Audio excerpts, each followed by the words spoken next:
Hello students, welcome back to our channel, and here we are again with a new video. Today we are going to study the English main course book of Standard 5, and the chapter which we are going to study is chapter 4.2, that is a poem, and it's The Owl. And the poet who wrote this poem is Ruskin Bond. So before I get started, I will give you the glimpse of this poet, that is Ruskin Bond. So he is quite famous for writing stories related to wildlife, related to jungle, and related to animals, and his stories are quite famous in all across the world. Some of the movies, some of the animations, some of the cartoons are based on his stories. I must tell you the name of the movie, The Jungle Book and the Mowgli. They are the all-time hit. So basically this poem is about a creature, a bird, that is obviously an owl. What this story is all about, we will read the stanzas and we will find out what this poem is all about. So let's get started.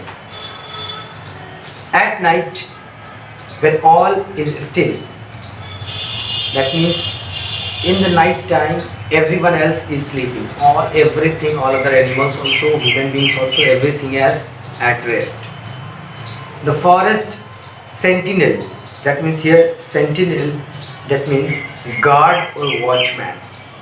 So here poet describes the owl as a forest guard or forest watchman.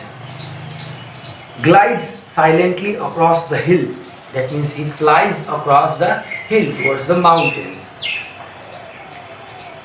and perches in an old pine tree.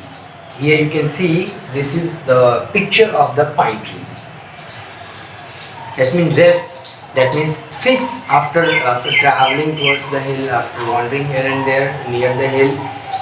The owl finally rests, sits on pine tree.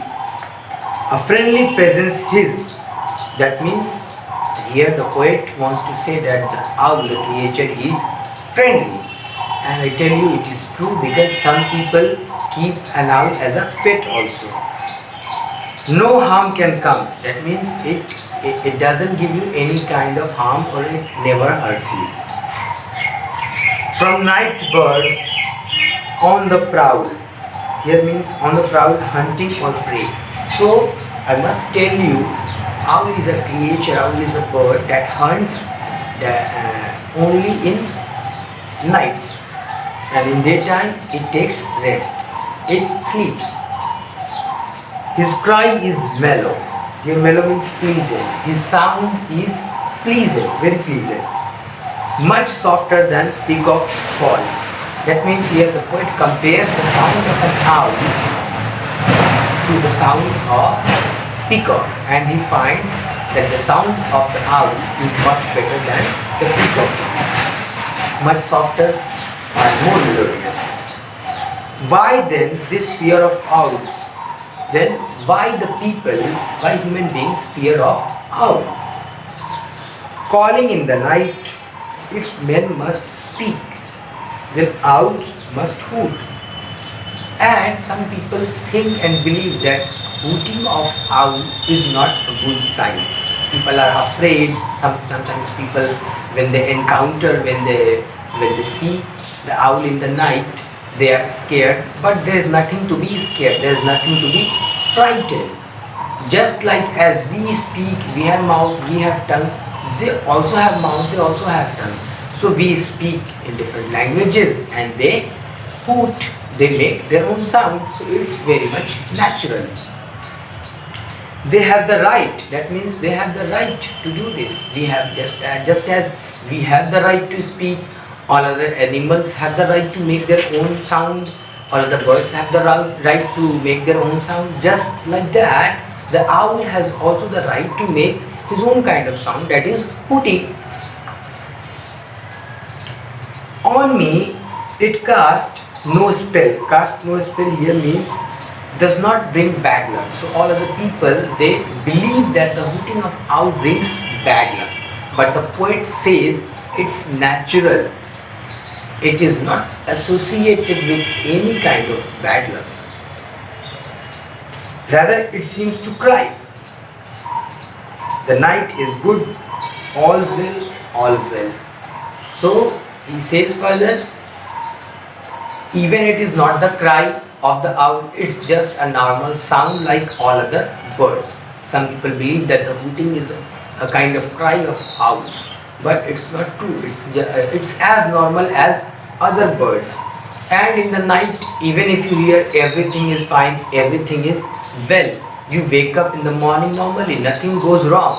So this disbelief that the sound, or you can say the hooting of owl brings bad luck, is not true at all. They are also the creature of God, just like all other animals.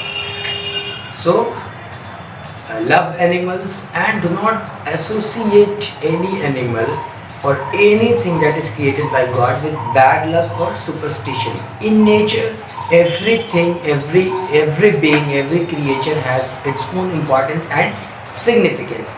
Just like God has created us, the human beings, all the animals, God has also created ours. So this was a beautiful story carrying a hidden and a meaning full of depth by Ruskin Bond. So his stories and poems are like this only. They carry a beautiful meaning inside the poems and inside the stories.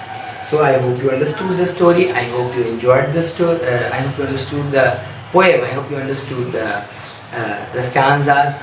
Still, if you have any kind of doubt in your mind, any kind of question in your mind, you can write that in the comment box. And we will be back again with lots of videos like this only. If you haven't subscribed our channel, please do subscribe our channel, like our videos, share our videos, and thank you very much for watching our videos. We will be back again. Till then, goodbye and stay tuned.